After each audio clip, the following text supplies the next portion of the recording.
Welcome to Chatsunami.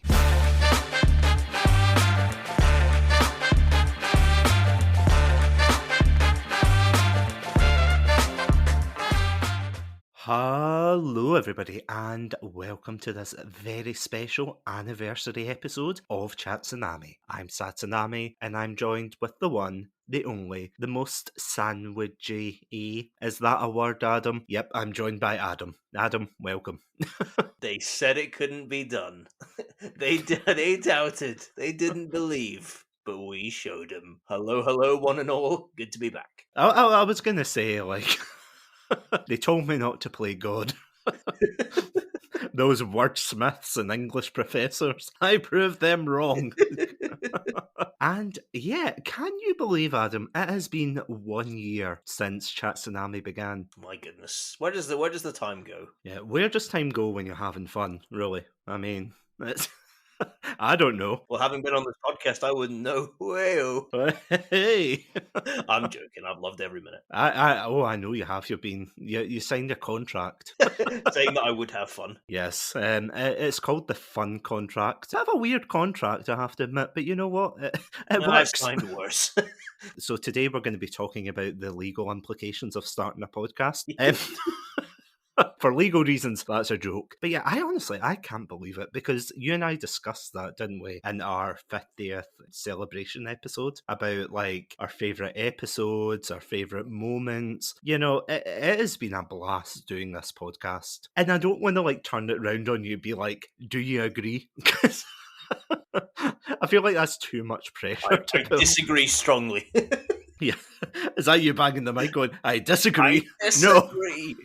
Did my best, Christian. No, it's been an absolute blast, like from start to finish. And we've covered so many great topics. And yeah, I'm so glad that you allowed me to accompany you on this crazy ride. Oh no, the pleasure is all mine, honestly. It's been fantastic going through film topics, video game topics. This honestly sounds like the trailer, doesn't it? Previously on Chatsunami. Tsunami. But yeah, today we've not really got a topic as such. We're going to be talking about, the podcast, obviously. Just, saying how wonderful it is, how great it is, how you should gift your parents a subscription to it. It's free. Get your grandparents in on the deal as well. Trust me, they'll love this show. Yeah, we're just going to be, just really chatting away, talking about not just our favourite moments, of course, but just chatting away. It's what we do best, isn't it? Shooting the breeze. Nothing. Yeah. Our specialty, as you say. And I mean, especially in this festive time, because I honestly never realised how close I started this podcast to Christmas. Yeah, the very first episode I did was on Dungeons and Dragons with Craig from the Beer and Chill podcast, of course. Fantastic podcast. Please go check it out. Notice me, Craig. And started off with that. The very first episode was released on the 30th of November.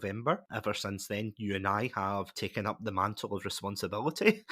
And yeah, 1 year later, we are still here. As you said, they said it couldn't happen, and it's not scientifically possible, and we have proven them wrong. You know who you are, you doubters.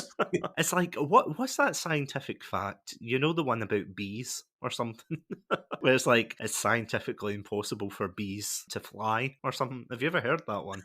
I mean, I definitely have heard that one, but just for our audience who may not have heard, explain more. I honestly don't know. I could be butchering this Christmas cracker of a factoid. I actually think bees can't fly. Oh no, what they...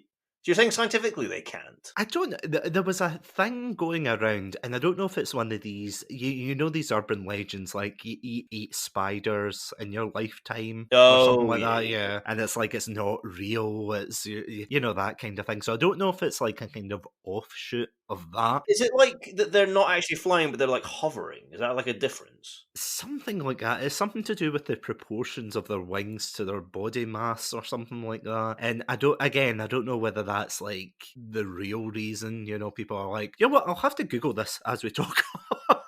I remember hearing that fact ages ago, and it's like, you know, one of those facts where you hear as a kid and you kind of go, oh, oh, neat. And, you never follow up on it. Like, have you ever done that before, where you've heard, like, a fact like that, and you go, oh, wow, that's so cool. But then years later, you get disproven. I've done worse than that. I once read when I was young, there used to be a Lego magazine. I don't know if you remember this, Tom, but there used to be a Lego magazine that came out for like a Hmm. good few years from like I want to say like 1999 to maybe like 2001 or 2002, a couple years. And like one of the so they used to have little stories, like little comic strips with different like Lego kind of basically based around Lego, different Lego sets and stuff. Yeah. And there was one that was based around one of the space sets and stuff. Then they used to have some facts at the end, and like they had some facts about the moon. And I misread one thing. I think what the actual line was, it said the moon is one of the brightest things in the night sky. I misread it to say that the moon is the brightest thing in the night sky. And I started telling people this. I was like, well, actually, the moon is the brightest thing. And people were like, no, that's not. The sun is brighter than the moon. I was like, no, no, no, the moon is brighter. People were like, but look at the moon and look at the sun. Like, you can't. And I was like, no. I was so convinced by what I'd read in this magazine that, like, I was like spouting this fat like gospel. I can imagine you, like, for your next birthday that year, you just wanted a lab coat and some glasses. I know this could have been like my origin story for being like some mad scientist, but like I told you it was brighter. I don't know, like I glue a ton of like solar panels to the moon or something to make it. Is that not the plot to Despicable Me? Probably something. Trying to steal the moon and like saying, you see, it's brighter. It is brighter, damn it. But yeah, Oh so my I, god. w- I wish I had just been like, oh, that's neat, and then never said anything. But I was a gobby kid, so there we go. Couldn't. I will even one up you on that one. I used to go to school with this guy who, nice enough guy, not gonna lie, he was a nice enough guy. I used to walk to school with him quite a lot, but he was one of those kids, one of those ones that as soon as he got something into his head, and he was quite smug about everything. Oh yeah. I sound so salty and bitter, but trust me, it's going somewhere. Yeah, this kid would always, come away with these facts to make himself sound smart and everything. And, usually you brush it off. You think, yeah, fair enough. Whatever, just go away. Please leave me alone. But there was one time we were sitting there, and for some reason the topic of vegans came up. Now, why it came up, I don't know. I genuinely have no idea why. But we're sitting there and we're talking, and he was convinced that a vegan was someone who didn't eat a type of food with a shadow. Now, Amazing. now, let me explain where he got this factoid. So, the night before, there was an episode of The Simpsons where there was a throwaway joke where it was like this kind of hippie character who Lisa has a crush on. And basically, he turns around and he says, oh, I'm like a special type of vegan. I don't eat anything with a shadow. To which he's obviously misinterpreted this as, like vegans don't eat anything with a shadow. And I was like, how? I couldn't cope with it. I was just like, are you serious? You took a Simpsons episode and you just... Man, this is a very scientific, like, opening. I know. Who would have thought it? Here you go. This is where we're shifting gears. We're all highbrow now. Gone are the days of pop culture. This is a variety hour. Next week is going to be geopolitics. Oh my God, So... I can't wait. No, again, for legal reasons, it's a joke. Yeah, if you want to, tell us your fun facts about bees, please let us know. I'm looking. Actually, no, that is a fair question. If any of you want to tell us your, like, scientific mishaps or, like, myths that you've heard over the years or any silly or funny stories, please feel free to let us know, either in the comments of YouTube, Twitter, wherever. We would love to hear them because genuinely, these kind of stories make our lives. So please, for just one story, for one comment a day, you can keep a hungry Chatsunami and or Adam going. A hungry sandwich. Yes, a hungry sandwich, yes. Is that not like Pandora's box? Probably. I would guess. Pandora's Deli. Yeah, Pandora's steak bake, that's it. Hey. I'm actually still waiting for us to open up that sandwich shop. I'm thinking back to, I can't remember what episode it was. I think it was a Call of Duty one we did a couple of weeks ago, where it was the bombastic smorgasbord. Oh my God, that was, yeah. Oh, such a good, yeah. As we said, if the podcast doesn't work out, then yeah, we're gonna open a sandwich shop, call it a bombastic smorgasbord, and that'll be the end of it. Step 3, profit. Step 3, question mark, question mark, question mark. Step 4, profit. Of course. I mean, yeah, that it's easy enough to, start a business. But Again, legal reasons, joke. As Adam and I go away to look at the legalities of opening a sandwich shop, we will be right back just after these messages, so hold on tight. Welcome to Chatsunami, a variety podcast that talks about topics from gaming and films to streaming and general interests. Previously on Chatsunami, we discussed Game of the Decade, Deadly Premonition, the romantic thriller, Birdemic, and listen to us get all sappy as we discuss our top 5 Christmas films. If that sounds like your cup of tea, then you can find us on Anchor, Spotify, YouTube, and all good podcast apps. As always, stay safe, Stay awesome, and most importantly, stay hydrated. We are Beer and Chill Podcast. Podcast where we review TV shows, games, movies, and whatever else takes our fancy.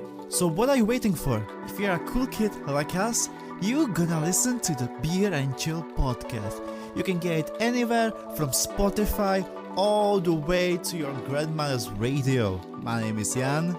And I'm Craigie C. And we are Beer and Chill.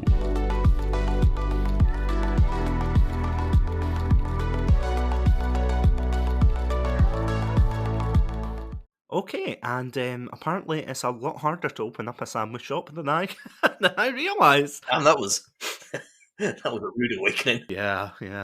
I kind of wish I didn't sell, the Chatsunami studio. Oh, back to that cardboard box behind your house, then, I guess. I mean, it's not a house, but it's a home. Okay. You know you live in a crappy place, don't you? And that's your phrase. What, you mean like the live, laugh, love stuff? Yeah, basically.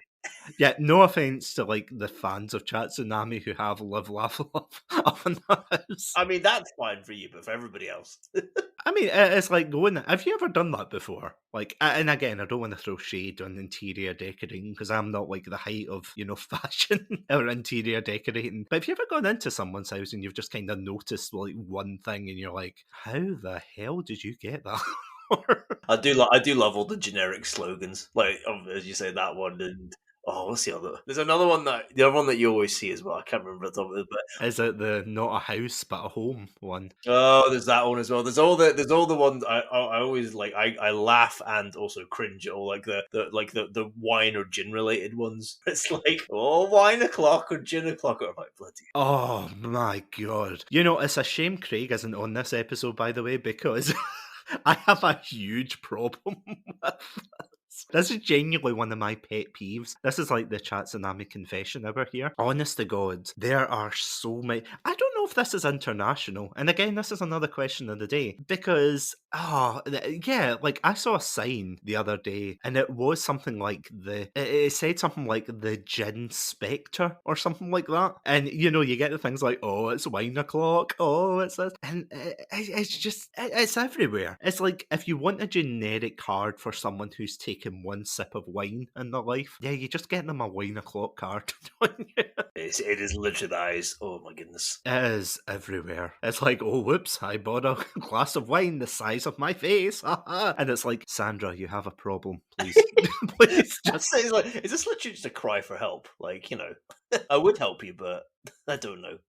Your sign put me off. I always remember, like, there's a lot of teachers that get these kind of cards. And no offense to the teachers out there, because I know it's a hard job and everything. Because I remember seeing things on, like, Pinterest, and I think this is more towards Americans, but it could be international. But I think it was, like, more towards American teachers and things where they had the big wine bottles and they're like, haha, going home for wine o'clock. And it's like, are you okay?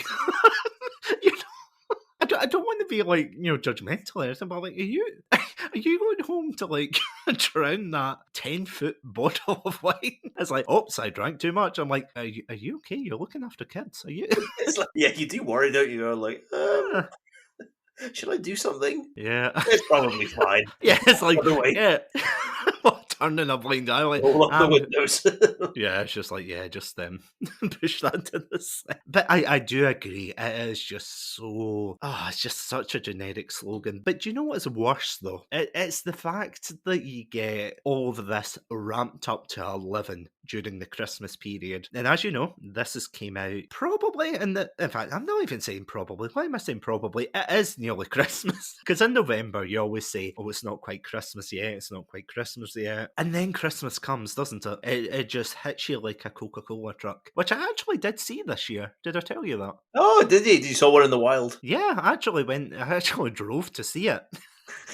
Yes, I took my this is how sad it is. I took my girlfriend to go see it because my parents were like, "Oh, you should go see the Coca-Cola truck," and I'm like, "Oh, okay." So yeah, we both went. We saw it. We didn't line up, I have to say, because you could see it.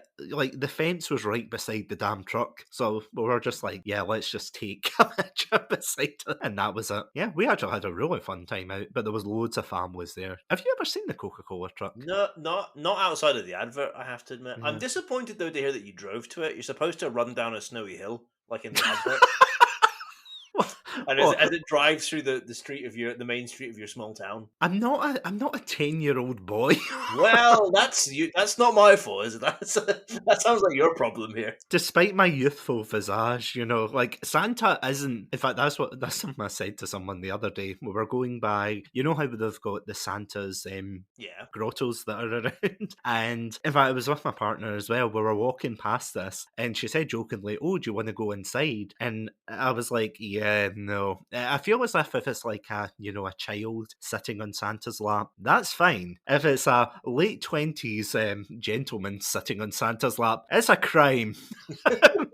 It is kind of a crime, probably. So, yeah, no, spoilers. I didn't go into Santa's grotto. Honestly, that might be your best shot of getting a Series X, though, to be honest, is asking Santa how much you're going to get one. Genuinely, don't get me started. In fact, no, get me started. Why not? We've got time. No, I actually got a notification because I don't know if you get these through as well, but sometimes I get random notifications through on my phone, and it's like, just random news articles. And one of them was from The Independent, a British newspaper here, and they were basically saying, this is how you get a Series X. And I was like, why are you telling me this? It's like, I don't want one because there's no games on I can't play right now. It's like, oh, if you want a Series X, and it's like, A, they're £450 as of this, episode, but B, no, just, no. I mean, are you going to get one? Oh, I definitely will get one. I mean, I think eventually I will get one, definitely, but I'm in no rush to get one because, let's face it, are there any games out for it right now? Not at the minute, but like they're starting to announce titles that will be exclusive, and that Suicide Squad game, which I think is supposed to be later next year, is going to be exclusive to the Series X. I'm quite keen to play that, so I will have to get one if I want to experience that. But so they are starting to release that kind of slate now of games that you will find. But you're right, at the minute there's nothing, as far as I know, there's nothing on the Series X. Like there's PlayStation 5 exclusive games, a couple of them, but like there's nothing for the Series X at the minute that I'm aware of that's exclusive. So what you're saying is you're going to get a PlayStation 5? No. I'm not even going to joke. Why not, out of curiosity? Are you just like too loyal to the brand at this point? Or? I'm just not a PlayStation fan. I'm going to be honest. I'm just not a fan of the PlayStation. I have a PlayStation 2 and I have a PlayStation 3, and they are good consoles, and they're like some great. I just finished playing Journey a couple of weeks back, and that is a fantastic, phenomenal game, which I'd highly recommend. And like there have been some good like PlayStation titles. I don't know. I'm gonna be honest. Like the PlayStation exclusives don't really appeal to me. How controversial can I be on this episode? Oh no, go all out. I don't want to like offend a ton of people who really like these games. And this is just my opinion, so other opinions are valid. I feel like a lot of PlayStation exclusives are kind of the same game. It's all that third person like action adventure Uncharted style game, basically wrapped up in different clothes. But there's my controversial opinion for the thing, and like it's obviously like, you know what, they sell really well and they're really popular, so like, fair play. I totally understand why they would keep making those games, because that is probably the most popular genre of game. But you know, I'm not the biggest fan always of that, so yeah. I mean, there is like the only exception I think I would throw in there is Spider-Man. That's still third-person action adventure game. True, Like, I true. agree to an extent it's different, but It's Uncharted without a gun, okay? yeah, it's Uncharted with, like, web swinging. Uncharted without genocide. There's genocide in. Oh, have you played an Uncharted game? Wow. I bought it. I bought it. I haven't Go played it yet. go play, and then rack up the body count at the end of an Uncharted game. Like, I mean, I have played. And in fact, it's the same as Journey. I've bought it for my PlayStation 4. I've got it sitting there, ready to go. I have not played it yet. I haven't had the chance to play it. Here's a behind the scenes exclusive. This is a Satsunami special. Uh-huh. Having a game and never playing it, or having a game, playing 10 minutes of it and never continuing it. So you were saying about Christmas. I'm not gonna lie, I am terrible for that. I always panic whenever I see a sale. You know, it's like you know how you get that picture of it. In fact, do you know what it's like? Do you remember that episode of The Simpsons where I think it's Homer's getting like a juicer or something like that? He's either getting a juicer or it's the one where he gets Bart the microphone. But it's like he's trying to like phone up, but he's like mashing all the keys with his finger because he's so panicked, and then he stops himself and he's like, "Okay, Homer, calm down, calm down," and then he like collects himself. That's like me with sales for these games, because I buy them, I'm like, that's dirt cheap. I'll buy them, I'll put them in my collection, I'll dust them off, I'll be like, oh, you look so beautiful today, you know, dusting off Deadly Premonition and Journey and things like that, and I'm like, oh god, you're gonna look so great when I play you, and then never play them. And I'm like, okay, let's play Sonic Adventure for the 50th time. And yeah, it's a bad habit, because I know one of our mutual friends has actually given up that practice. He actually said that he refuses. I'm not going to name names. I'm not going to name and shame. But yeah, one of our mutual friends said that he has actually refused to do that now. He's just going to buy games and then play them as and when he can. And he has to finish a set amount of games before he can go and buy another one, move on to the next one. It's a good practice. It's a practice I wish I employed. Yeah, I've still got games like Persona 4 and 5, which are like hour-long games. Game Pass is a nightmare as well, because I've downloaded the Yakuza games. I really want to play the Yakuza games. They look so much fun. But although they're fun, I don't know. As you know that way, do you feel that way as well, that when you go to play a game, you don't want to devote like hundreds of hours into it? Sorry, do you mean like as in you don't want to devote hours to it in case you don't like it? Yeah, or just in general. Like, do you feel as if it is harder to get into games like that, like Red Dead Redemption 2, for example? Oh, I see. Oh, sorry, I get you now. Oh, yeah. Completely. You're complete. I actually kind of swore off those games for a long time, but I got so fatigued with like those big open world games because they are so draining. So I completely agree. And to be honest, like as much as I was just ribbing you there, like I completely understand. I can't talk. I have a ginormous backlog as well, and honestly, like I think some studies should be done, because I think and maybe this is probably one of the most first world problems ever, but like I genuinely think having a gaming backlog is one of the most stressful things, because it is that way. You're like, oh my god, all this money that I've spent. You know, maybe at the time you're not paying that much for games, but it adds up cumulatively over the years. You know, like, the amount of money I've paid for these things that I've never even like opened, I've never installed, I've not played at all. Like it can be a really like stress, and like it is that way of like, you know, having to force yourself to play something, like, which is probably not the way that you should, because like you're not, you know, it's more difficult to get into a game if you're forcing yourself, you know, to play it and stuff. And like I don't know, like this was the year for me where I really tried to like tackle my backlog, because I have a backlog that spans over about 5 different gaming consoles and PCs, things like that. So I was like, right, I'm really going to make an effort now to try and get, and I've kind of accepted that I'm going to have to accept that there's just some things I'm probably never going to get around to. It's just, you know, like it's just the way, but there's too much, you know, like I've got too many other things in my life as well. I'll play what I can, but you know, I'm just going to maybe have to accept there's some things that are just going to, you know, slip between the cracks, and that's fine. You know, like at the end of the day, like you can't, you know, if you want to, fair enough, but you know, you don't have to devote your 24 hours of your day, you know, every day, every week to like, you know, to gaming and everything. And I think as well, like I completely get what you mean when it comes to sales, because that used to be a thing for me. I would just be like, oh, but it's such a good deal, I better buy it now, even if it was just like a passing interest. You know, I've really tried now to like make myself really strict. I'm like, right, I know this is a game that I want want to play or want to try. So this is all I'm looking for. I'm not going to pick up things now that I'm like, oh, well, I might want to play that one day, because, at the end of the day, like, it just what happens. You just get overwhelmed with choice. So better to just laser focus yourself on what you want to play. No, I completely agree there. Like, I remember, for those of you who have been listening for a while, you'll know I'm pretty old.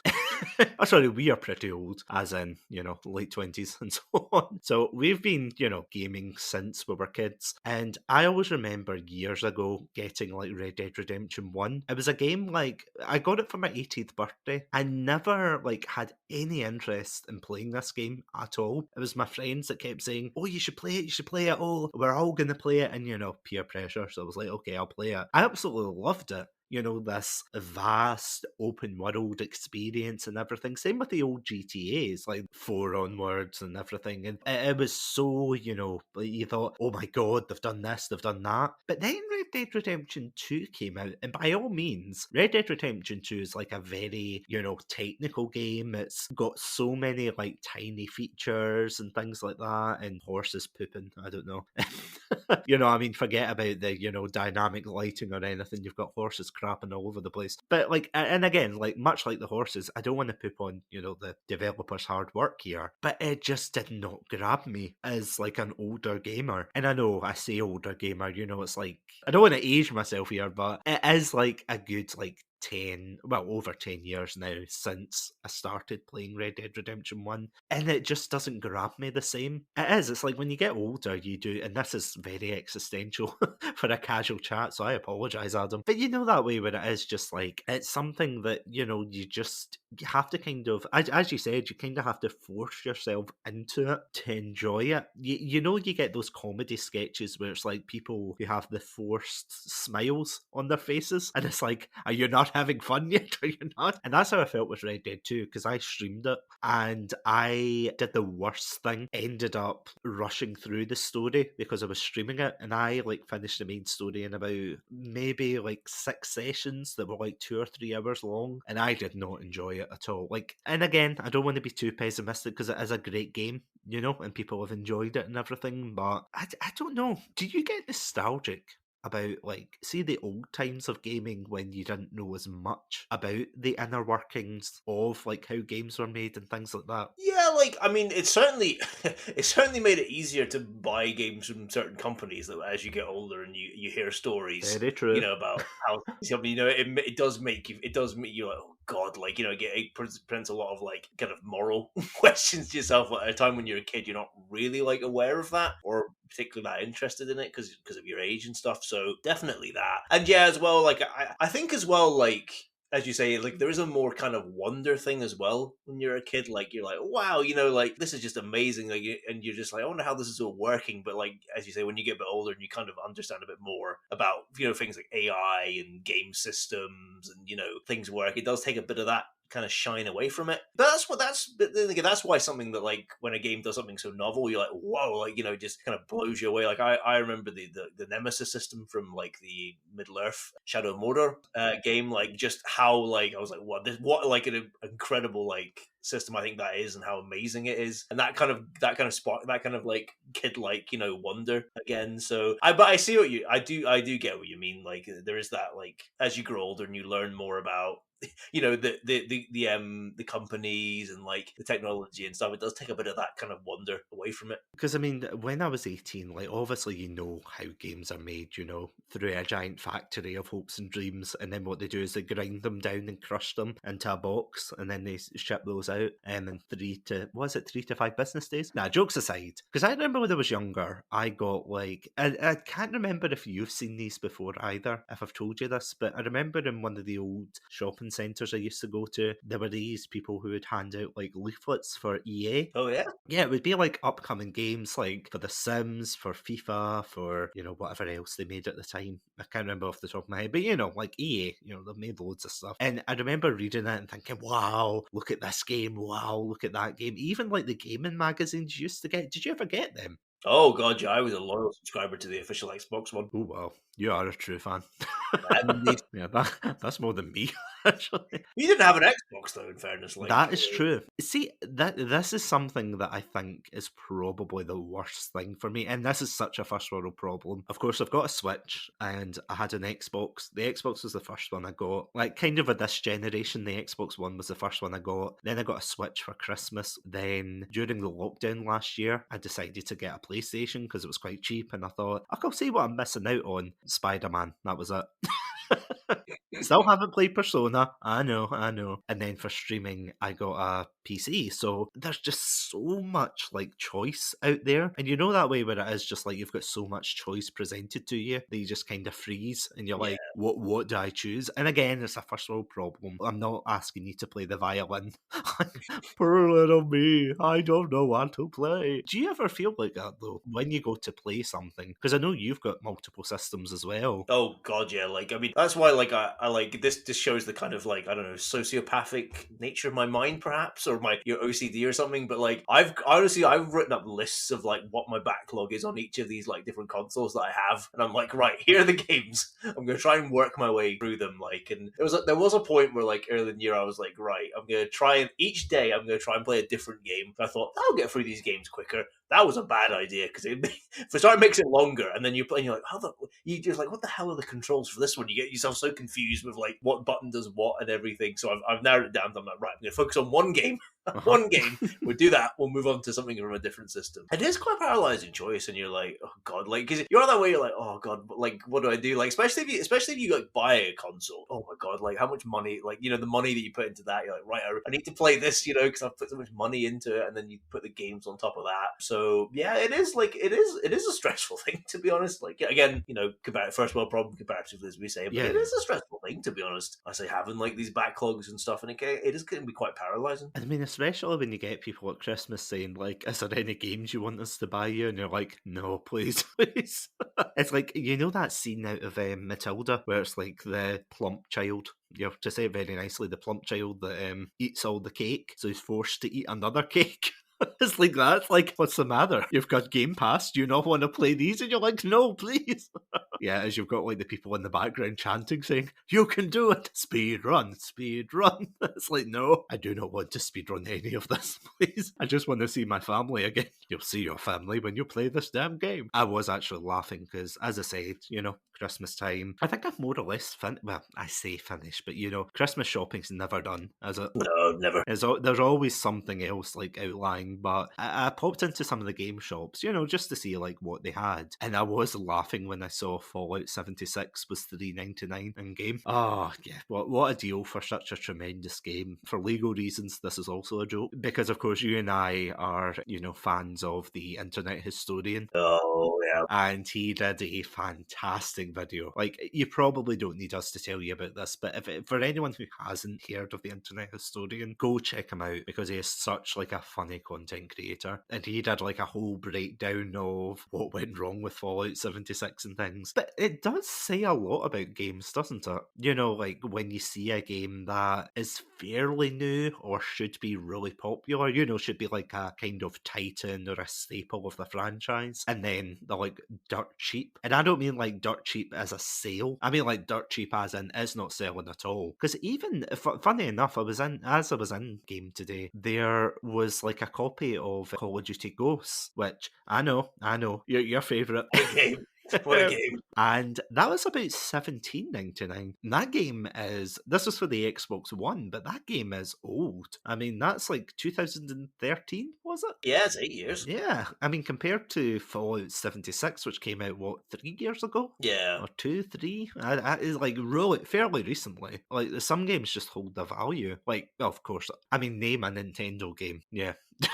It'll be more than Fallout 76. It's just kind of depressing though when you see a game like that and you're just like, really? It's just what happened to you? You might as well put a wee sign beside them saying, please buy me with any other purchase. It's like, no, I'm sorry, put them out the misery, put them into the corner, with all the unsold Funko Pops that they're trying to shift. Do you think Fallout 76 is the worst example of like a major game chasing trends? In what way? Well, because like they obviously really wanted to do the live service model. Oh, and of they course. wanted like a kind of they wanted that kind of like obviously like always online I was gonna say almost like a World of Warcraft sort of thing, wasn't it? They were kind of going for. I honestly don't understand what this obsession was with online all the time. Like, obviously, with something like World of Warcraft, you expect that because it's an MMO. Games like that, you expect it to always be online because, that's the whole point of an MMO RPG, BBQ, and Knuckles with Dante from Devil May Cry. I was about to say Dante from Dante's Inferno. Oh my god, what a reference! I know, exactly. Yeah, but I told you, this is a very philosophical and scientific episode. Yeah, so completely understand that. Completely understand why you would want that. I don't see, because that was nearly what crippled the Xbox, wasn't it? That they wanted it like online 24/7. Yeah, they made the jokes that, oh, if you don't have it online 24/7, then get an Xbox 360, just stupid marketing. And you think, why would you do this? Why would you be that guy? In fact, do you know what it's like? Do you remember when Dota came out? The No, Dota. you guys don't have phones. Is that the Exactly. Yeah, that's the one. Yeah, where they brought out a Dota. I don't know what it was. It was a Dota like mobile game, and someone said, "Is this a joke?" Like just to their face, and they turned around and they said, "Do you guys not have phones?" And yeah, the interest just plummeted, and you were like, "Really?" It doesn't give me hope for gaming, and I don't know if you know me, Adam. I'm a very nostalgic person. Like I have got a heavy nostalgia bias, and I'm not saying games were better when we were growing up, but they definitely had an air of kind of mysticism. It's like you would wait for ages until it came out and everything, and you'd be like, "Oh, I can't wait to play this." Like, and again, I know I'm linking it back to Sonic, but I remember when I was younger, for Christmas, my mum had bought me Shadow the Hedgehog. Yeah, the one where where they gave a hedgehog a Glock. I know. I really need to get you to play that sometime. But yeah. He laughs because he cry otherwise. How can I get out of this? And I was like, Take it to Mexico, but nice try. But with a pandemic that shall not be named. oh man, You've got nowhere to go. right? Give me the Glock. Here's a question: would you rather play like Shadow the Hedgehog or watch a David Lynch film? Here's the question. God, you know what? There are some good David Lynch films out there, and there are probably some good ones I've not seen. But the risk is too much. Give me the Glock. Okay. But yeah, I remember, sorry, going back on track here, I remember seeing the game in my mum's handbag and I was just so excited. See, even though the game sucked, like the game does suck, I'm going to be honest, it's too long.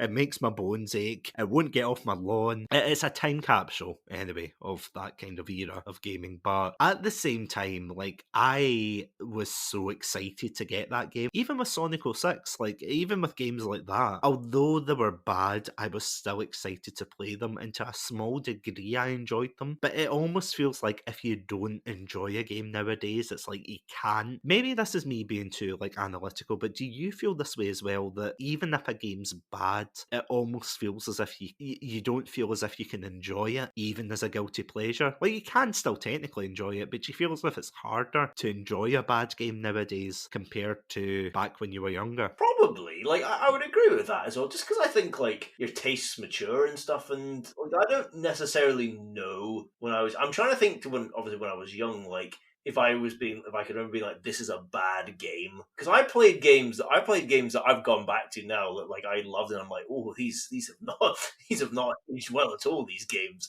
I guess to an extent, like I think it's almost different when you actually buy a game with your own money. True. Isn't it? Like, yeah. when you actually buy a game and it's bad, then you really feel like screwed. Well, perhaps when you're a kid, it's your parents' money. Your parents are buying it for you, so it's not you've not like exactly lost anything. You've not exactly like lost any financially at all, but by getting it. So perhaps that's an explanation. Do you know what actually reminds me of? That's exactly how I felt when I bought Vanguard.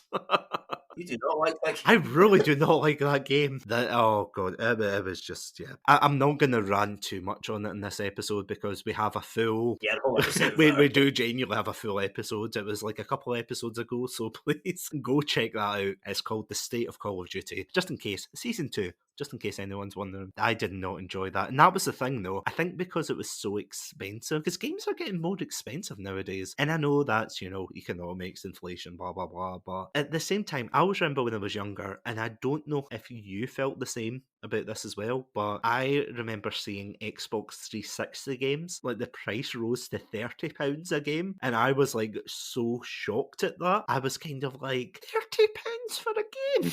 I was like, where were you shopping? Because that was, I remember when an Xbox 60 games for £40. or maybe it was 40. Maybe it was 40. Yeah. What amazing thrift shop were you in? Yeah. to get all these Okay, great maybe it deals? was 40. I can't remember the exact, but I think it was like, I don't know, it was one of the FIFA games they showed off, and it's like, oh, look at these cutting edge graphics. And to be fair, at the time, they did look pretty damn good. But yeah, it was like £30 or £40. It probably was 40. In all seriousness, I think you're right, it was 40. But yeah, it was like, I shall not pay a penny more. And nowadays, games are £65, and you're like, what is this, Australia? I mean, no offense to the Australian gamers, but I hear, I don't know if it's Australia or Canada that are really like badly affected by the price differences. Like, have you ever heard that? Oh no! Well, the only thing I know about Australia is the censorship thing is always a Of a course. continuing problem for them. Oh, censorship's awful for them. Like, don't get me wrong, games do. Like, there are some games where obviously it needs maybe a second pair of eyes to say this isn't okay to put in a video game. But then other times it's like when you're not getting the full game. Because I think games like Left 4 Dead, that's one that's been really hit hard in some countries. Well, maybe not hit hard, but I know obviously there's some changes they had to make, like the cover especially here, because you know how in America,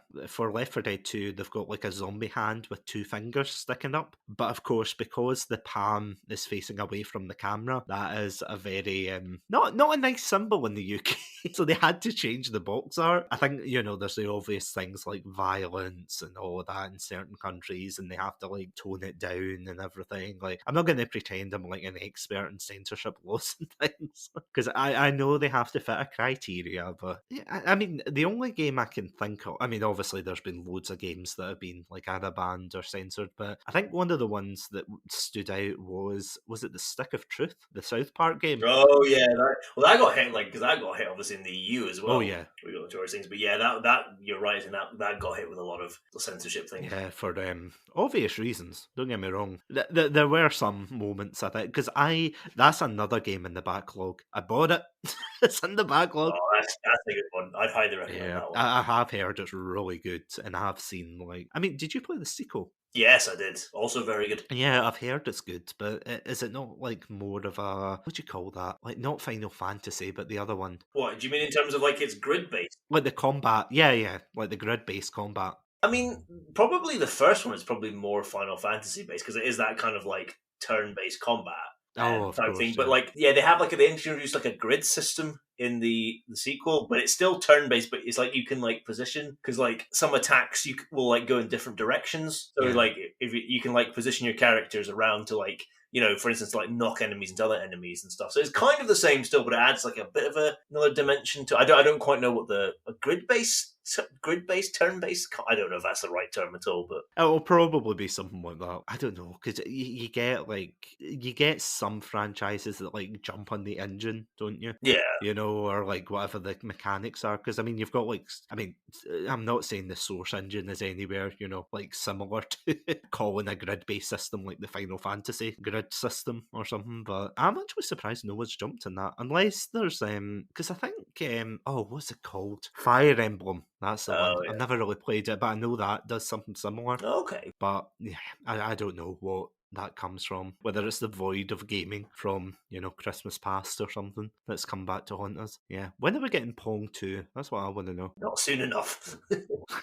I'm kidding, slightly, maybe. Please. It's like the creators aren't answering my letters. Why? Here's a question for you. What genre of gaming is your least favourite? I was just thinking about this today. Great minds. I would say maybe racing. That's fair. That's a fair one. I am not a huge fan, because I was actually thinking about this today, spookily enough. I was like, I really don't like racing games. Here's the thing. I like fun racing games that don't have a lot of stakes. Like Mario Kart, for example. Like if you lose in Mario Kart, there's no harm, no foul. I mean, you're going to lose your friends, but no harm, no foul. But with something like Forza, or like, see, whenever you play like a GTA game and you're forced to do these like missions, oh my god, I hate it. I hate it. I hate it. I hate it. Because I remember, I think, do you remember the Jack and Daxter games? I've never played one. I know of them. That was another Uncharted before Uncharted became cool. In fact, it's the same studio, is it not? It's Naughty Dog that Oh, it does was. Jack Yeah, and that's true. Daxter. They certainly started it. I think it was taken over by somebody else, but you're right. They started it. So yeah, in Jack and Daxter, there is like a moment where, you know, you'll get like a racing thing or something, like, especially for the third one. They have like an emphasis on like driving vehicles, and that is so annoying. It's really annoying. You're like, I just want to play the game. I want to shoot stuff. I want to platform. And it's like, no, because, and again, I know Sonic, but one of the ones I hate like one of the games I actually do hate with a passion. Like, I'd rather play Sonic 06 or Shadow the Hedgehog over this, legitimately. Sonic Riders. Now, if you're a fan of Sonic Riders, fair enough, but basically they give Sonic a hoverboard, like Back to the Future style. And yeah, it sucks. I'm sorry. The voice acting sucks. The game, the the story sucks. I don't like racing. I genuinely, it's one of those ones I don't get any enjoyment out of. I honestly, I can't think of another genre I hate more, other than like some puzzle games. Some of them are all right, but then others you're just like, why is this? I would take horror games over racing games, I would say. Fair enough. But like, what would yours be? Racing's a strong choice for me as well. I would think. Like, I really don't like outside of those South Park games. I really don't like turn-based RPGs. To be honest, like I've never. Here's my confession: I've never played a Final Fantasy game. Honestly, like I don't think I ever will. They just don't look like that kind of turn-based thing. Just has no interest to me. I tried when I was younger. I tried playing Knights of the Old Republic, which I know is like considered one of the greatest games of all time, and people love it and stuff. I did not like it in the slightest, and it doesn't have quote unquote turn-based combat, but it has like a kind of hybrid thing that's like that almost, and I really did not like it at all. Do you know, interestingly, for a long time I would have said platformers. It's only very recently that I've actually started to find find a lot of platform games that I really like, but for a long time that was a genre that I just didn't like because I was very bad at it. Interesting, like fighting games, I'm terrible at fighting games. I wouldn't say it's one I hate. It's one that I wish I was good at. I wish I could play more and be good at, but I'm just terrible. But no, I'll go probably racing or actually, you know what? I'm gonna say sports. I really don't like sports games. There's Ooh. very, very few outside of Rocket League. Is really like the only sports game I think I've ever really liked. So you're not a FIFA fan? No, I then? don't like FIFAs. Like I don't. I love American football, but I don't particularly like the Madden games. Like I tried playing an NBA game, and I had no idea what I was doing. I tried an NHL ice hockey one, and again, I had no idea what I was doing. So yeah, it's probably sports games. Let's go with that. Sports games are repetitive, I'll give you that. The only ones I enjoyed when I was younger were the FIFA games. I have not played a FIFA game in ages, and I'll give you a laugh, going back to the backlog Yeah. conversation. Yeah, I bought that for like a couple of pounds off the store, thinking, I can't wait to play FIFA again and relive my childhood. But my childhood is still stored in a dusty digital box. See my backlog is like Pandora's box, okay? Never to be opened. Be interesting to archaeologists to open up. Oh yeah, exactly. They're gonna open it up years later and be like, why was this guy such a hoarder? And it's like, we may never know. We genuinely may never know, but c'est la vie. This is how he wanted to live his life. Yeah, it's I can see what you mean with sports games. Sports games are very repetitive, and they do feel like the kind of baseline for people getting into gaming. Yeah. Sometimes it was actually something you brought up in our Call of Duty discussion a couple of weeks ago when you said that like the only two games that for people who are like surface level gamers, and I don't mean that as an insult. I just mean like casually play a game or two, and you said it was always FIFA or Call of Duty that they got. And I do agree, because that's what it felt like in university when I was talking to my flatmates, and for the majority of the time I was there, they just played FIFA. They would say after the old going to the gym or going to lectures or things, let's all play FIFA. And you're like, okay, this is the kind of flat I'm in. Okay. Fair enough. Once more into the breach and all that, okay. You're like, oh god, I don't want to play FIFA though. I liked it at the time. Again, I do agree with what you were saying about fighting games. I find fighting games fun, but I think people take them far too seriously, like especially for the competitive scene and things like that. I have to admit, like, I know a lot of people hate MOBA games. I have never played a MOBA game in my life, so I can't really say. Same for me. I was gonna say I can't comment. But funny enough, you you should say that about Knights of the Old Republic. I remember ages and ages ago playing that game, and not only was it laggy because my PC wasn't up to scratch at the time, but I do remember that being like, why is there all these buttons at the bottom? Why can't I just attack this guy? There was also a moment when I went back to revisit the old Elder Scrolls games. Oh, yeah. I love Skyrim. I'm going to be honest, Skyrim is fantastic to me. I really enjoy it. I don't enjoy it so much that I want to play it on like the Xbox, 1080 when it comes out. Well, you're going to be able to. Oh, I can't wait. I mean, it won't even run on my PC because it keeps crashing, but that's not the PC's fault. Yeah, I'm just looking at my PC tenderly like, it's not your fault. Oh, have you seen, what's that film? Good Will Hunting. I'm turning around saying, it's not your fault. But yeah, that weird tangent aside, I remember going back and playing the old like Elder Scrolls games after Skyrim. I enjoyed Oblivion. It was a bit more, it gave the player more responsibility to find things, but I didn't mind that. It was like it would say, oh, this armor's in this area, and it wouldn't tell you where it was. You just had to keep walking around. And I thought, okay, it's a bit weird, but it's quite it's quite interesting. So I enjoyed Oblivion, but then I went back to Morrowind, and I remember trying to kill a rat, and I kept punching it, and it kept coming up with missed. And I was like, why the hell am I missing punching a rat? And then it turns out that it's like role-based or something. It's like every time you hit something, the damage dealt, it's all like, it's not whether or not you hit it, like, it hits a hitbox, it's not predetermined damage, but it rolls for damage, and you just think, come on, really? Oh, no, I couldn't get into Morrowind. I tried, but I don't know. I feel as if it was too kind of far back for me. But funny enough, like, I remember ages ago trying to get into JRPGs. Like, what's your opinion of them? I've never played one, and I don't think I ever will. I'm going to be honest. But why, though? They seem impenetrable to me. Like, I look at them from afar, and I'm like, yeah, I will never be able to cross this road or stream or whatever separates us. Like, I will stay here, and they shall stay there. Because I don't know if Pokemon counts as a JRPG or it's just an Well, RPG. technically, it does. I mean, technically, it's like a universal RPG, isn't it? Yeah. Because even though it's from Japan, like, I don't know if that's counts that. Maybe it does. If it does, then yeah, I like Pokemon. One of the ones I remember trying my damnedest to like was one called Xenoblade 2 or Xenoblade 2 Chronicles or Xenoblade 2 Chronic Pain, whatever it's called. I did not like it. I tried. I really tried. I did not like the Cockney protagonist. I didn't understand why there was a Welsh person there. Yes, I played it in the dub in case like there's a fan of Xenoblade 2 listening. Like, why didn't you play it in Japanese? It's like, I played it in the dub, okay? I did not get far in that game. I tried my best to be like, okay, I'm really going to make an effort here. Like, has there ever been a game like that where you've played it and you think, I'm going to make an effort to like this or to try and understand why people like this, and then you just come out more frustrated than, enjoying it? Because, yeah, Xenoblade 2 Chronicles, that's for me. That's my one. I don't know if I've ever had an experience like the game like that. I said I was only going to have one controversial opinion. Here's another controversial opinion. When I played and finished The Last of Us, I came out and thought, and people really like this, why? I tried to understand. I was like, but I just couldn't. Like, I'm not saying it's a bad game because it is like a good game in fairness, but I don't quite understand the massive love for it and like the hype behind it. And granted, I played it when did it come out? Was it 2013 again? Something like that. Yeah, I think so.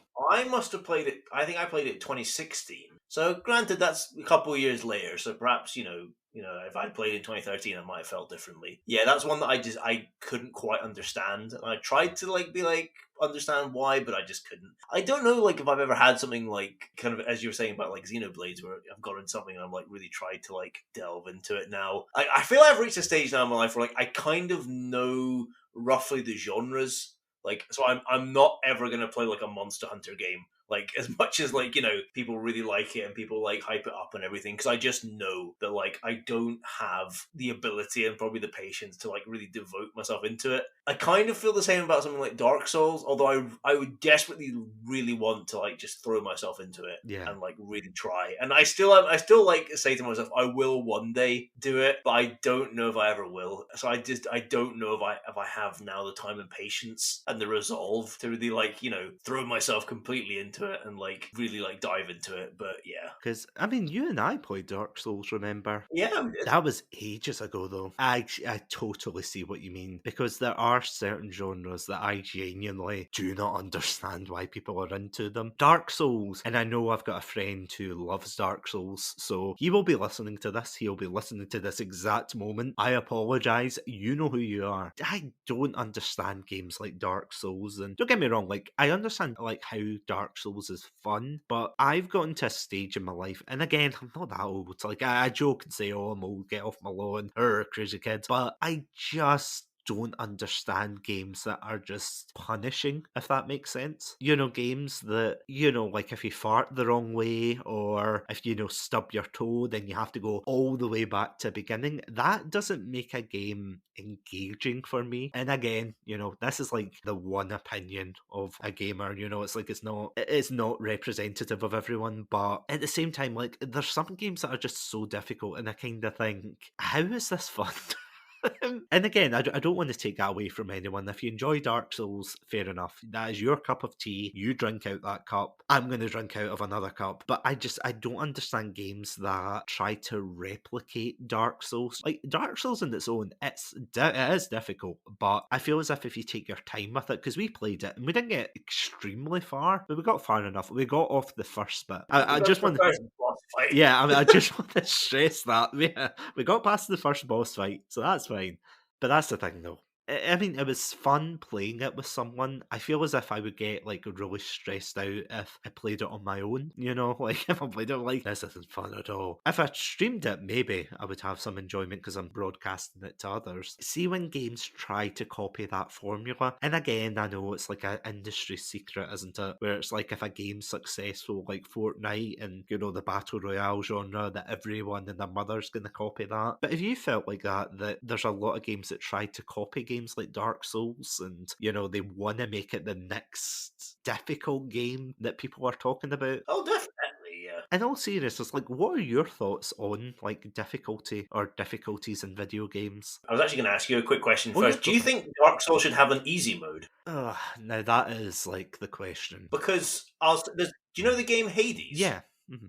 The game Hades has a thing called God mode, God mode, where you can turn it on, and basically so Hades is for those who don't know, is a roguelike game, procedurally generated rooms, and you're trying to basically escape the underworld, and so you come across all these different monsters and stuff, and every time you die, you get sent back to the beginning again, but you get, like, experience and everything. But it has a thing called God mode, which if you put it on, every time you die, you get stronger. So basically, you kind of passively level up, and your attacks will do more damage, and you have more health. So it's a kind of like a quote unquote easy mode. And do you think Dark Souls should have something akin to that? Yes and no. I don't. That is such a on the fence answer. So let me climb off the fence a second, because this is something that you and I have said in the past. These streaming things like Halo 4 and things like that, and I know, like, we've got very very interesting opinions, and very charged opinions. If you want to hear that, check out episode 2 of Chatsunami. Actually, our very first episode together, where we did, like, a Halo retrospective. That was a fun one. Yeah, check that out. But I remember you saying something very same with when we played Back for Blood as well on the channel. You said something that's always stuck in my mind. You said that, I don't know if I'm getting worse with video games or video games are getting harder. And that is the thing, though, isn't it? It's like, although we're not old, we're not, like, walking around with Zimmer frames yet. Can't wait to listen back to this when I actually am in a Zimmer frame. But, it's like, you play those kind of games and you kind of think, because that is the thing, though, that we are getting older as gamers, and as you get older in life, obviously, you get more responsibilities. You've got properties to look after, you've got bills, jobs, just general responsibilities of life. So you've got less and less time to devote to gaming. And I have to admit, I don't know about you, but sometimes I just feel like, like when you put on a comfy pair of slippers. Sometimes you just want, and I think this is your phrase actually, come to think of it, but that way you just want to put on a comfy pair of slippers and Yeah. you just want to feel comfortable with a game. I don't know if maybe I'm just past it with games like Dark Souls. I mean, again, it's like same for you. Like, I would love to try it and maybe, experience it for what it is. I don't know. I don't know if it is because I'm getting older and that way where it is like just your tastes in life. You know what you like. Yeah. If that makes sense. Especially with gaming, it's like you like a certain type of game or you just want to go back to another type of game. You don't want to... I mean, I'm not saying don't try something new. That's far from it. You should always try something new in life. But, I mean, do you ever feel like that you just want to kind of fall back into something that you've grown up with and, you just... It's your game, if that makes sense? Oh, definitely. Like, it's good to have that kind of, like, for lack of a better word, that kind of gaming comfort food. That things that you know really well and you can kind of, like, blast through and aren't, like, a really, like, stressful, experience. Yeah, like, I kind of feel like I don't have a problem with games being difficult. Like, if you want to make your game difficult, that's, it's the designer's choice. That's fair enough. I do think, though, games should include, like, an easy mode. Because I really want to play Dark Souls, and it's not even so much that I want to get good at it. Like, I really just want to, like, explore that world, and experience the story and stuff. And there just feels like this big kind of artificial barrier in front of that, which is the skill thing, which is, and I get is kind of the point. But I said, like, something like Hades having that kind of God mode thing, I think is a really, like, simple... Well, I say simple, comparative, I don't know how difficult it is to make, but it's a really good idea to just let somebody just experience your story. And at the end of the day, like, yeah, like, the option is still there if you want to, like... Perhaps, but it'd be a great way to introduce... If Dark Souls had something like that, where you say every time you die, you get stronger and it becomes easier. And that way, then, you could experience the story and you could explore the world, get to know the game, and then perhaps that would make you be more keen to be like, right, okay, I want to try this now, like, with the, the kind of proper difficulty. I don't know, I'm all in favour. Because honestly, one of the best games I've played this year is Journey. And that is a game where there's no risk of you dying. Spoiler alert, but there's no risk of you dying. There's no fail states. You're not going to have to, like, go back to a checkpoint, lose a ton of progress and everything. And that was just it was so fun just to experience, just experience that game's narrative and that world and everything. It was just such a refreshing change, and honestly, I kind of wish games would take that more into account. Because in some games maybe you do want to be challenged, and that's fine, but I think put the option in there. Give people a choice. The thing that annoys me about difficulty in video games, like, it is one thing for a boss to be difficult, and have, like, a huge health bar, and, you have to hack away at them and you get crushed immediately. For that, it's kind of like, okay, you're learning and, you're trying to figure out what to do and everything. That is perfectly fine. What I don't like about difficulty in video games is see the length. Like, the length and the time that they take to actually complete a certain level. So what I mean by that is, like, as you said, if you die in Dark Souls, then you have to go back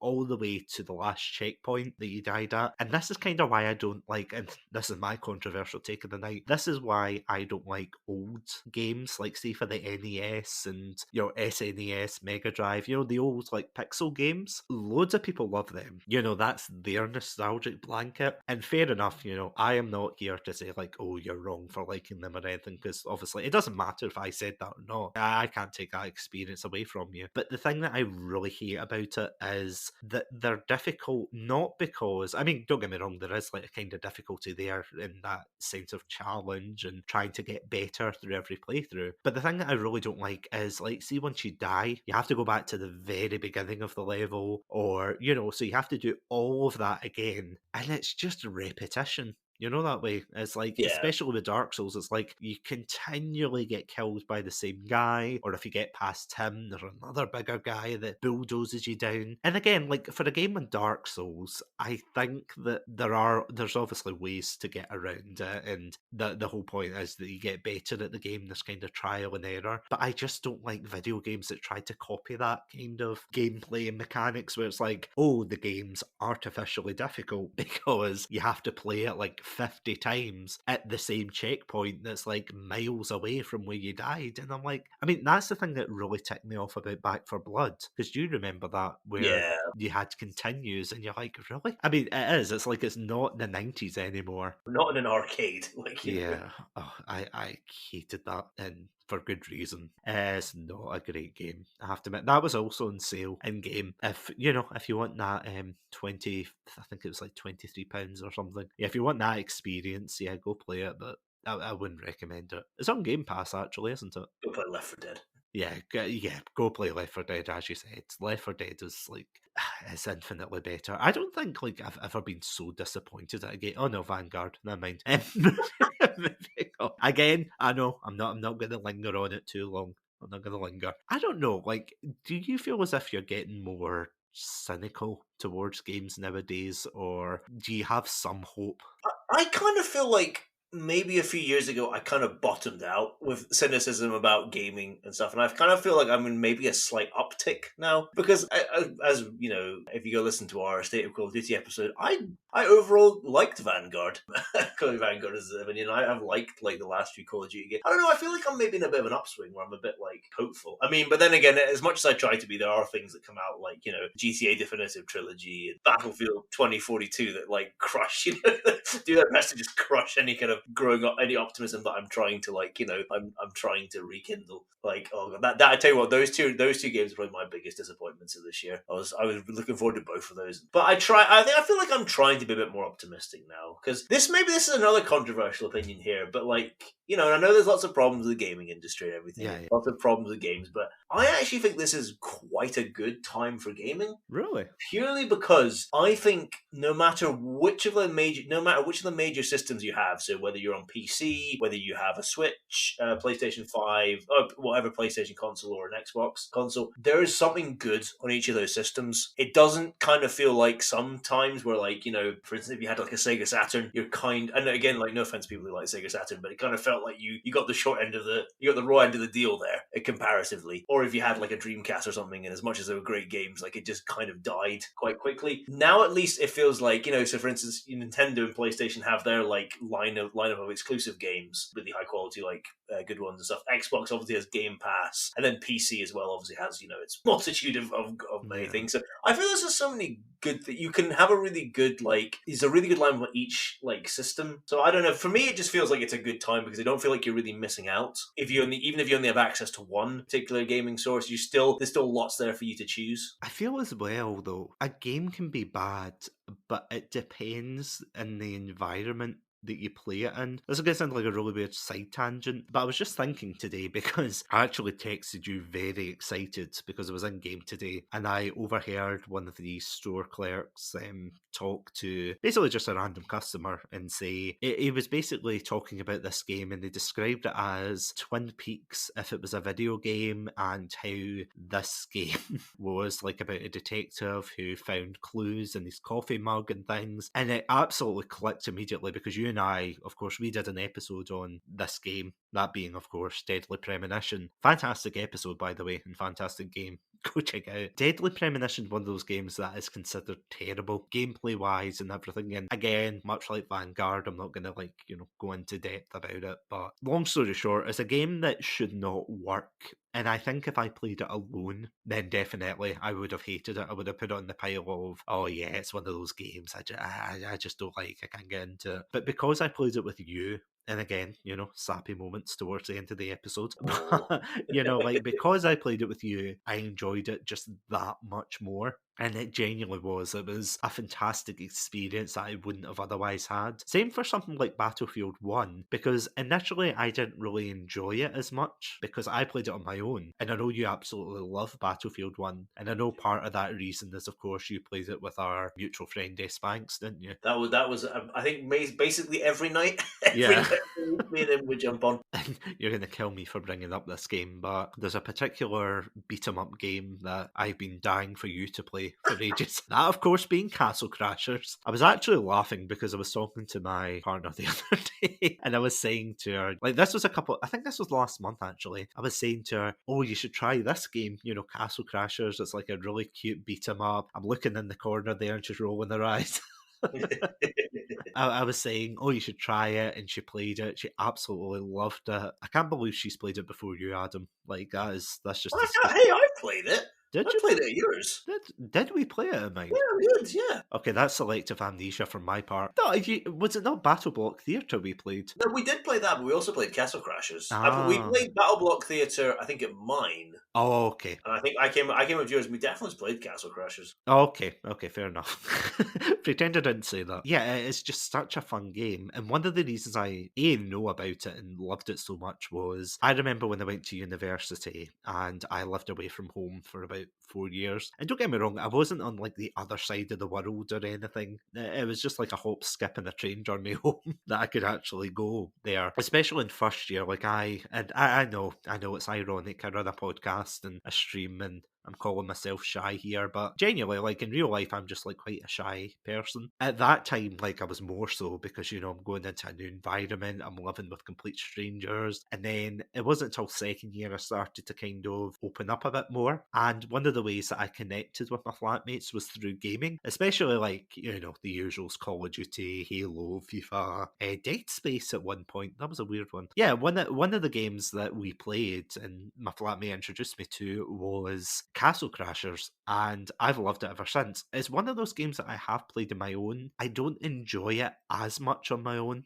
I have to say, because it's a very solid game. It's kind of similar in a way to like Dark Souls in that regard, that if you don't heal up in time and you die, you have to start the whole level again, and some of those levels can be really long and irritating. But if you're playing it with people, it's certainly a lot better, I would say. Like, it's a lot of fun, and that's kind of why I loved it so much, because we all played it as a group. And like, I have been saying to you jokingly, oh, we should be playing it and everything, but I mean, especially as I said with my girlfriend and everything, I was saying like, oh, we should really play this. And again, I don't want to get too sappy, but it kind of like sparked my like re-interest almost in it, to be like, oh, I'm getting to see someone else enjoying this, and we're, sharing this moment. And it's the same with you and I for Deadly Premonition, that you and I played this game, and even though there's like a lot to kind of pick apart in it, it was like that kind of thing that made you enjoy it. But if you play a game by yourself, I mean, don't get me wrong, you can play a game by yourself and enjoy it. I'm not saying you can't, but I feel as if it makes like bad moments in games that much more tolerable, if that makes sense. And I totally agree, like in this day and age where everyone's connected and everything, you can, jump onto like an online lobby and play with other people, or you can kind of vent your frustrations, which is definitely something in the Sega Saturn ages I don't think you would have had as much. And I don't know. I was going to ask, do you think that's like a good thing? Oh, definitely. I mean, it's good to be able to like share, your passion. Whether your passion be that you really like something or whether you don't like something. It's good to be able to have that ability, that forum, to be able to like talk to others and find people who agree with you, maybe find people who disagree. And I definitely think it's a good thing. As well, it's funny. I was just thinking there, you're talking about how like the kind of joy you get from like sharing, like something that you really like with somebody else and seeing them really like it. It's a kind of special thing, isn't it? Not a game, but like as I may have mentioned a few times on this podcast before, I'm a huge fan of Seinfeld. I got my fiance watching it. We started watching it maybe like late last year. Oh, but since she likes the episodes and stuff, but like we left it there. But recently she's really got into it, and like she's like, oh, can we watch an episode of Seinfeld? And it's kind of nice. You're like, oh yeah, it's like, yay, it likes it too. There is something really special about being able to share something with somebody and them actually liking it. I think that's kind of the worry, isn't it? Something you always don't want to share sometimes what you like, because you're worried that, like, I remember when I got my flatmate to play BioShock Infinite, and he hated it. Absolutely hated it. I had to finish it for him because he's like, I'm not finishing this game. I don't like it. I was like, oh, well, I'll play the final. I'll play that final. You have the final fight on the ship. I did play that for him at the end, and I was like, isn't the ending great? And he was like, yeah, but it was not worth playing that. So I was like, oh, that's a shame. There is that. You do worry sometimes about like about sharing stuff you like, in case for fear of ridicule or people just not liking it. But there's something so special about when you do share something. It actually reminds me of that. There was a time in school, not so much for a game, but it was like a show I remember watching at the time, and I was talking to one of my friends and I've said, oh, did you watch or do you know about this show called, so-and-so? Because I was about to follow up with, oh, I've started watching it, I'm really enjoying it. And they immediately came back with, yeah, I've heard of that show. It's so crude, it's so bad, it's so rubbish, isn't it? And I'm like, yeah. Down with this sort of thing, kind of like, oh, okay, I guess I won't be talking about that show then. I totally agree with you. It is that kind of clicking moment, isn't it, when you see someone enjoy, and it kind of like, I don't want to say it validates your opinion, but I do agree, because not everyone, I know you and I share like very similar tastes in gaming, but not everyone's gonna share your like taste in gaming. I mean, that's okay, like everyone can enjoy what they want, even if it is FIFA for the 50th time. Nah, jokes aside, yeah, you can enjoy what you want, but it is kind of a worry though, isn't it? I mean, especially, like, kind of as a closing point, I remember showing someone GoldenEye Rogue Agent, which is another like game that I thought I played when I was younger, loved it, and I bought like a really cheap copy of it, and I was like, oh, I've really got to show my friend this, oh, he's gonna love it, and everything. And we put it on, and it literally was like, which pixel is James Bond? Because I cannot tell the difference between anybody. It was a bad experience. I don't know if it was a bad disc or something, but it was not good. Although he did make me buy Time Splitters, I will say that. Fantastic game, by the way. Backwards compatible now on Xbox. That is true. If they sell that on the store, I definitely will be picking it up. Unless, is it coming to Game Pass? That I do not know. I would maybe guess not. I don't know like who has what licenses for it, so that could be a slight issue. But like it is, if you have the discs, it is backwards compatible. I think there's a slight issue at the minute with the aiming. I think there's like the sensitivity is can be quite bad, but they are apparently working on that, so hopefully that'll be fixed. It might be fixed now, or hopefully it'll be fixed soon. I think unfortunately you're going to have to get the discs. Maybe not, unless you can buy it on the store. I don't know, but although I don't like the PlayStation as much, I will say this, they do have like all the old versions of the games up for the most part. I don't know, maybe there's like some controversy I've missed and it's like taking them down, because they did that for GTA apparently, yeah, since they like released the remastered edition, quote unquote, that they took down all the old versions, and yeah, that caused like such a upheaval, which I think I could be wrong, but I think I've got the old versions on my PC, stored away. Definitely got one of them. I've got GTA 4, I remember that, because it would not work on my PC at all. When I was at uni, I played it on a computer that I swear to God was like a furnace every time you turned it on. Jeez. Because it was like, I actually had to prop up my laptop on like 4 bottle caps, because otherwise it would just like burn the table, and I was like, yeah, this is... Okay, it wouldn't burn the table, but it would overheat and then turn the laptop off. So I had to like open the windows and everything and have this really awkward setup as a quote-unquote proto PC game. Yeah, it did not work. Lots of glitches and things, but yeah, those were the days. Yeah, speaking of the days, before we kind of, well, not wrap up, because we will probably be doing episodes like this again in the future, but yeah, kind of just I don't want to say summarise, but yeah, I suppose I've got to ask, are you excited about Christmas coming up? Oh, I mean, you have to be, don't you? Like, you can't not be. As much as you kind of want to be cynical, and you're like, oh, commercialization, and it's all material, and the amount of money you're going to have to like pay out, like, you got to be, you can't help but be excited for it. Well, all I can say is my back was killing me from my wallet this morning, and by the time I came back from shopping, oof, see those pounds just lifted off me. Tumbling away. Nah, jokes aside, I know what you mean. It is like that kind of period of spending it, with loved ones and things like that, and spending it your own way. I don't know, like I'm in a similar boat. I'm looking forward to it, I have to say. Maybe like again, as I said, I haven't like put in any orders for games or anything for Santa, for jolly old Saint Nick. I think he can leave his elves to play. What's the new game? Cyberpunk. Yeah, they can keep it at the North Pole. Yeah, maybe they can fix it. I was going to say, is that not what you get instead of coal nowadays? It should be. It should be. You just get a stocking filled with Fallout 76 and Cyberpunk. Oh yeah, the GTA remastered trilogy. Oh God. The holy Sorry, I'll be good next year. It's too late to pay for your sins. Yeah, just get beaten over the head with it. It's like, oh my God. Yours, if you've been naughty this year, yours will be filled with Dark Souls. Oh God, I don't Dark even Souls know. clones. Actually, funny you should say that, because I'm sure I've got Dark Souls.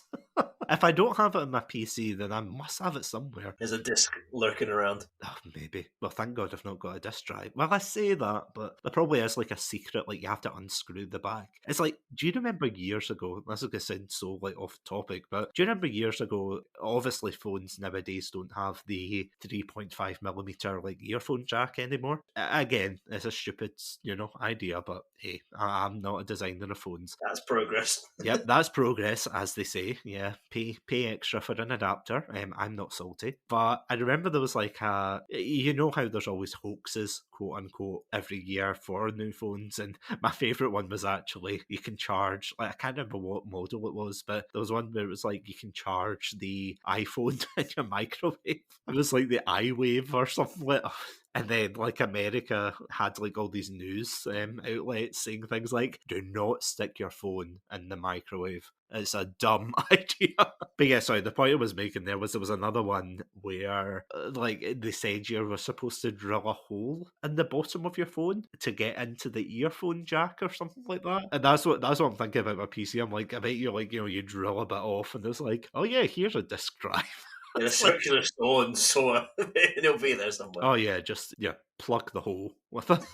Yeah, it'll be fine. Yeah, with my copy of Cyberpunk, I completely blanked on that. I was that like, game which you do not say the name of. I feel as if it is like just a psychological thing where you just like, yeah, no, don't say it, don't say. I mean, CD Projekt Red probably wish you wouldn't say it. I mean, that is true. They are trying to fix it with a 5-year manifesto. Oh, sorry, the 5-year plan. I laughed at that, I have to say, when they said that they had a 5-year plan, and I was like, are you serious? It's like, guys, I'm trying to be optimistic about gaming here. Yeah. You're not helping, damn it. I mean, I'm not going to lie, the last time I heard about a 5-year plan was when we were studying the Cold War in school. I mean, I was kind of like, are you guys serious? That went well. Exactly. And you're like, why would you? Oh, I don't even know. But that is kind of the state of gaming, isn't it? And I know this is like a topic for another day, because honestly, we could spend like hours talking about that, but it is that kind of thing. Because I like ranted about this to you, didn't I? Saying like, oh, this is like, games aren't like made to be ready nowadays. Yeah. They're kind of just made to be like shoved out immediately, and then you're supposed to take it as it is and wait until it's patched and all of this rubbish. And it's just getting to the ridiculous stages now where we've got like 3 main title games like Vanguard, Battlefield, and the GTA trilogy. 3 like quote unquote AAA titles that are just not up to snuff. But again, I think it's what you said and I know I've been talking about that episode a lot, but it's a genuinely good episode.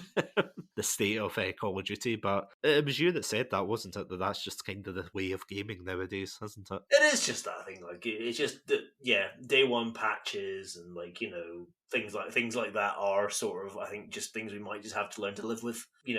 With accelerated development cycles and like. Because this is a business now with lots of shareholders and financial backers who are all want their piece of the pie. Want their kickbacks makes it sound incredibly dodgy. Not kickbacks, sorry. Want their like what's the word of legitimate kickbacks? I don't know what the term is. But want their payouts. Again, that makes it sound dodgy, doesn't it? Perfectly legal, but anyway. Yeah. They all want the profits and everything, so everything kind of gets fast forward. Everything is accelerated because games have to come out yearly to satisfy shareholders and things like that. So I don't know. I think it's unless we're going to bring down the capitalist system, like I think this may be the future we just have to accept is things like day one patches. So what you're saying is the gaming industry nowadays is filled with Mr. Potters. Basically, that's a good point. We live in Pottersville now. Yeah. Pottersville, the game, the film, the VR experience. Speaking of which, as one kind of final closing point, have you started watching Christmas films? No, we haven't started watching Christmas films. We have started watching Christmas TV episodes, though. Oh, okay. So we've watched the Seinfeld Festivus one, very famous. We've watched. There's a show in the UK here. It was in the UK called Peep Show with Robert Webb and David Mitchell. I don't know if you know that one. Oh yeah, I know exactly the episode. Is that the one with the turkey? Yes, it's exactly when he blows up and he says it was just such. Exactly the one. Oh, that's a great episode. That's so good. It's so funny. It's so funny and so cringy. But we started watching Christmas TV episodes, TV specials. Yet to move on to the films, but I'm sure that'll be soon. Yeah, I've done the opposite. Yeah, I've moved on to the Christmas films with my partner. Oh, we watched Nativity, which is actually quite good. Have you ever seen that one? Oh no, is it worth watching? Yeah, I would recommend it. It's cheesy. It's a really cheesy. For those who don't know, like quick synopsis, it's about primary school teacher who hosts like a nativity at school, and he kind of tells a lie that Hollywood's going to come and see them when they're actually not, and things get out of hand. It's Martin Freeman that's in it. It's cheesy and over the top, like, but I would recommend the first one. The other two are just like adverts for child endangerment. Like genuinely, the teaching assistant that they get in, obviously he's meant to be portrayed as the idiot and everything, but in the second and third one he's like criminally insane. So if you want to see children abseil down a cliff with a donkey, yeah, watch the second one, but yeah, do it at your own discretion. I actually watched another one called Click and Collect. I don't think it counts as a film, but it was like a made-for-TV thing by Stephen Merchant. Really funny. It's I think it's actually on Netflix, at least the UK Netflix. I would wholeheartedly recommend it. It's basically about a guy. Well, it's Stephen Merchant. It's about him who he has this really annoying neighbour, and they have to order this, like the toy of the year, a bit like Jingle All the Way, which I've yet to watch, and like it has to drive all the way to Carlisle and back. And it's going to take him like a whole 9-hour trip, and he's joined by his annoying neighbour, and then he kind of, like spoilers, but he kind of, warms up to him and everything. And it's really good. It's like really funny, and it's only about 50 minutes or so. Oh, nice. I mean, that one's nice as well. There's loads on Netflix. And speaking of which, actually, for the next episode, we should really have a look out and see what bad Christmas films we've got in the pile. Get to the Hallmark collection. Well, either good or bad, because, and again, I know I've said as a wrapping up point, but this is my final point, I swear. Yeah, we actually do have a couple of Christmas episodes, don't we? We do indeed. Yeah, we've got our top 5 Christmas films, which was like a very fuzzy episode. It was nice, kind of reminiscing about the good, the bad, and the ugly. We also did our bad Christmas films the week after, which is a great episode where we talked about Bone Alone and what was the other one? Oh, yeah. Silent Night, Deadly Night. Silent Night, Deadly Night. How could I've... Your new favourite Christmas film, I was saying? Oh, of course, yeah. It's You've got under a attention, holiday classic that I show everybody. Yeah, put that in your stocking and beat someone over the head with it, dressed as Santa. Those kind of episodes, I loved doing them, I have to say. So if you haven't checked them out, please go check them out. Like, they're some of our favourite episodes. And yeah, next week we'll probably do something a bit more festive. Festive cheer. Yeah, we've got a couple of episodes planned for Chatsunami, which is our like kind of off-brand. I was about to say off-brand. It's not off-brand. Off-brand. Budget versions of us. Yeah, where I just get Green Shield to replace me and just a sock puppet for you. Be more coherent than me, probably. Oh no, don't say that. Don't give them ideas. But yeah, we'll probably return for something a bit more festive next week. And again, as I said, we've got an anime-themed episode coming up. So yeah, we will definitely be back for that. As always, as I always say, thank you for joining me, Adam. Not only for this episode, but for the whole year of Chatsunami. Thank you so much for being a festive and jolly host, or co-host even. I'm not quite hosting one of these days. one day the coup will happen. No, it's been an absolute pleasure. It's been an absolute blast doing it over this last year. Here's to another year of programming, and for many years after that. So thank you for having me. Yeah, just imagine the clinking noises as if we're in the same room. Clink. There we go. Yay. Yay. Oh no, I dropped mine. Yeah, I'll just edit a smash there. So yeah, everybody, as always, stay safe, stay awesome, stay hydrated, and yeah, get your Christmas shopping in, because we've still got another few episodes of I was about to say a few episodes of Christmas until Chatsunami. That's not right. The real event of this. The real event. Christmas, celebrating about the birth of Jesus. No. Christmas is pre-drinks for Chatsunami. Oh god, I wish I could put that in a t-shirt. Christmas is pre-drinks for Chatsunami. But yeah, guys, stay safe, stay awesome, and yeah, get your Christmas shopping in, because otherwise you're going to have to stay hydrated.